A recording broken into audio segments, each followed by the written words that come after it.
बाहर से आए हुए मेहमान, माता बहनें बेटियां, इतनी जबरदस्त गर्मी के अंदर आप अपना बहुमूल्य समय इस संस्था को दे रहे हो, अपने बच्चों के लिए आप आए हो, इसके लिए आपका बहुत बहुत धन्यवाद। देखो, थोड़ा सा गंभीर होने की जरूरत है आपको सुनने के लिए। आज हम यहाँ बड़ा खुशी से नृत्य भी कर रहे हैं, देशभक्ति कार्यक्रम भी दे रहे हैं और बड़े प्रफुल्लित हैं, लेकिन हमें कभी भी नहीं भूलना चाहिए कि ये शानदार दिन हमें किन की बदौलत मिला।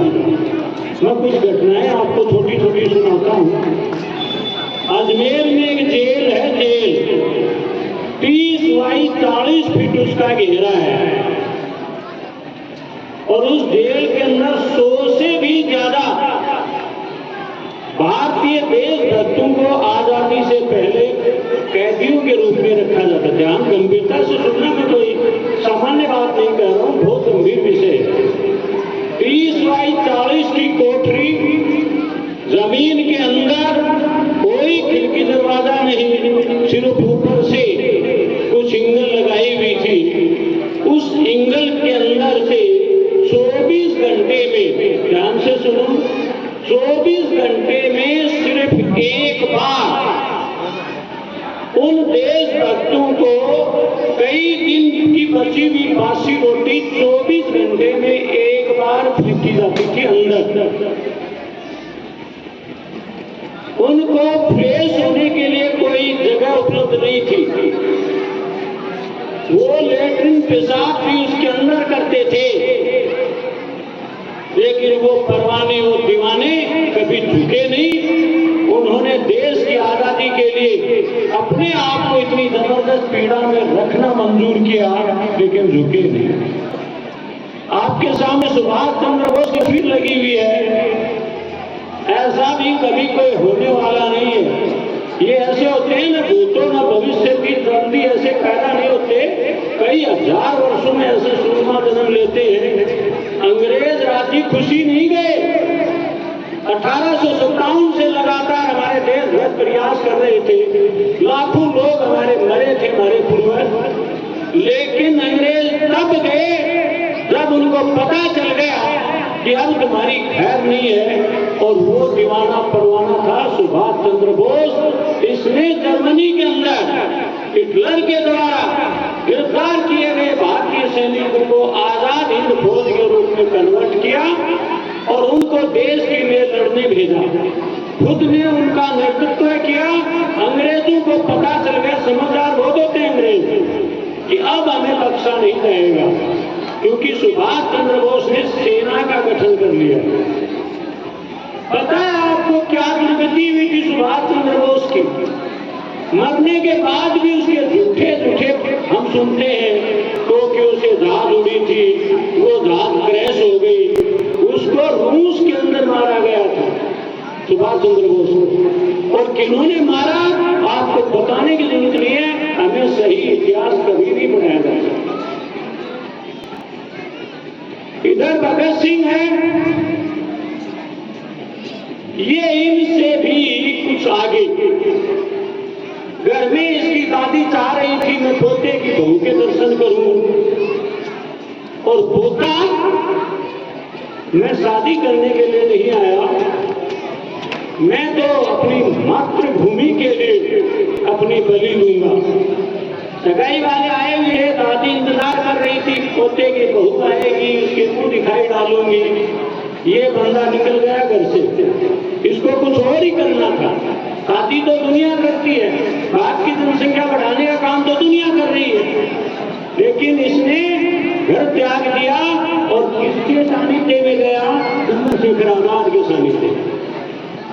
चंद्रशेखर आजाद वो अलबेला जिसने कहा था अंग्रेजों की हथकड़ी में इतना दम नहीं है कि वो चंद्रशेखर को गिरफ्तार कर ले। चंद्रशेखर आजाद पैदा हुआ था और आजाद ही मरेगा। पूरे अंग्रेजी साम्राज्य को चुनौती देने दी थी। सिंध के साम्राज्य में सुइया होता था अंग्रेजों का शासन था, उनको इसने चुनौती दी। दुर्भाग्य से इनकी मौत के पीछे भी हमारे देश के ही कुछ खतरनाक नेता थे। इलाहाबाद के अल्फ्रेड पार्क में चारों तरफ से चंद्रशेखर आजाद को घेर लिया गया। चंद्रशेखर आजाद जब तक मुकाबला कर सकते थे मुकाबला किया। उनके पास रसिया का बना हुआ माउंटेन पिस्तौल हुआ करता था जो बहुत दूरी तक मार करता था।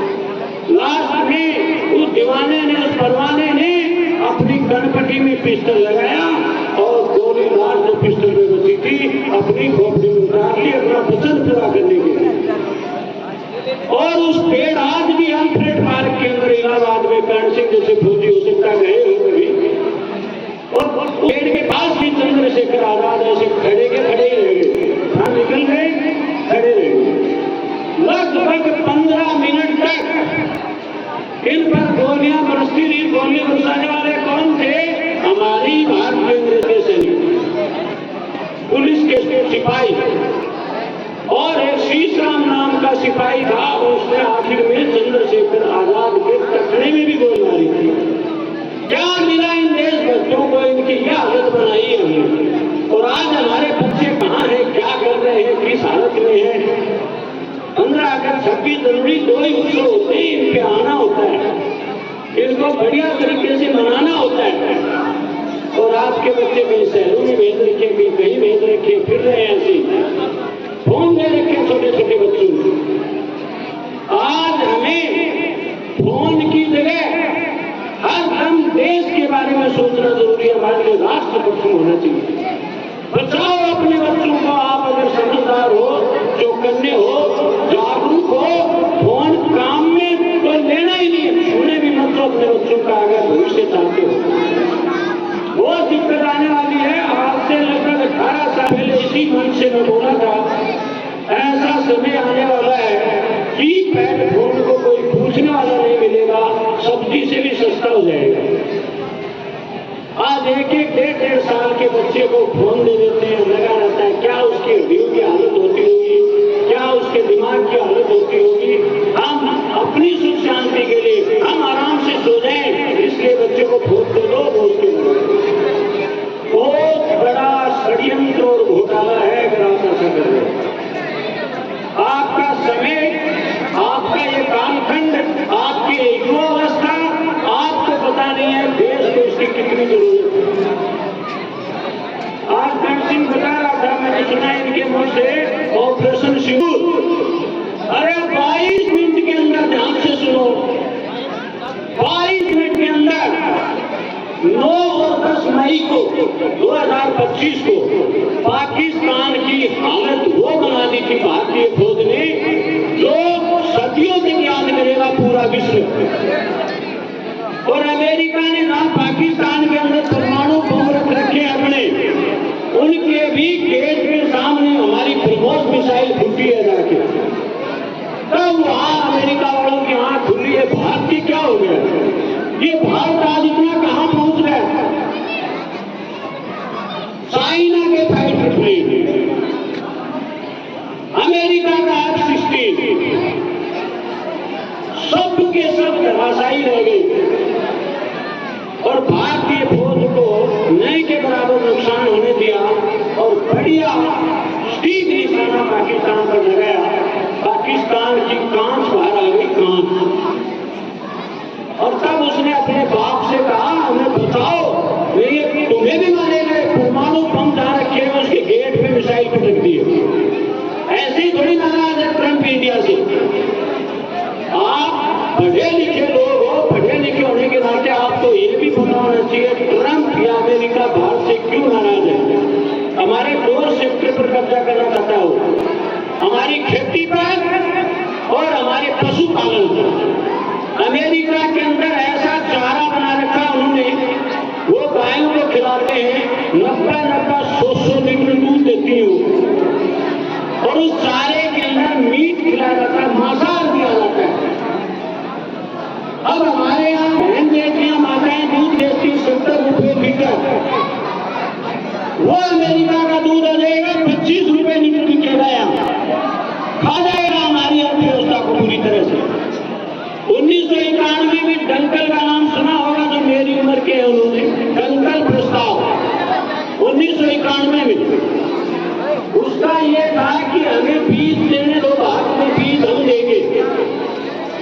बात वाले बोले, किसान थे, वो बोले क्या दिक्कत है, बीज ले लेंगे, फिर हमारे खेत में उगेंगे, फिर बोलेंगे हम। उन बेचारों को यह पता नहीं था इनमें जेनेटिक चेंज कर दिया गया है, ये बीज दोबारा उगेंगे नहीं, दोबारा भी अमेरिका से ले लेंगे। इसलिए सचेत रहो, जागरूक रहो और बच्चों की पूरी निगरानी रखो। ये भारत का भविष्य बिगड़ जाएगा देखते देखते। ऊपर वाले की कितनी कृपा है, कार्यक्रम फिनिश हुआ है, अब देखो दोस्त के लिए लगातार छाया रखी है बादलों की। तो कल टेंट वाले को कहा, बोला जी मेरे तो कपड़े सत्र बतर वो खराब हो जाएंगी, बारिश आएगी, ठीक है हम कर देंगे। मैंने एकदम बढ़िया कार्यक्रम हो गया। सभी माता बहनों को, बाहर से आए मेहमानों को एक बार अपनी तरफ से, पूरी संस्था परिवार की ओर से बहुत बहुत धन्यवाद। आपके उज्जवल भविष्य की, बड़ी उम्र की, लंबी आयु की, अपने अच्छे बच्चों के अच्छे भविष्य के लिए कामना करते हुए आपका बहुत बहुत धन्यवाद। अब मैं आमंत्रित करूंगा हमारे देश की सीमा की रक्षा करने वाले श्री करण सिंह को कि आज वो इस कार्यक्रम के समापन की घोषणा करें। करण सिंह भारतीय सेना में वर्तमान में सर्विसरत है। तालियां जोरदार। ऑपरेशन सिंदूर में आग लगा दी थी इन्होंने पाकिस्तान के, चाइना का शेड गिरवा दिया था भारत की फौज ने। ऐसे ही बंदे वहां अभी नौकरी कर रहे हैं। तो चाहूंगा कि एक देशभक्त के मुख से आपके कार्यक्रम के समापन की घोषणा हो। जय हिंद, जय भारत।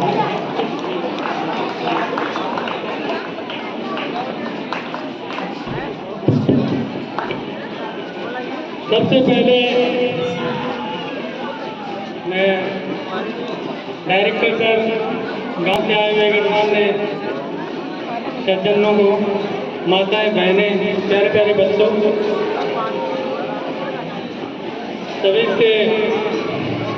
सभी का अभिवादन करता हूँ।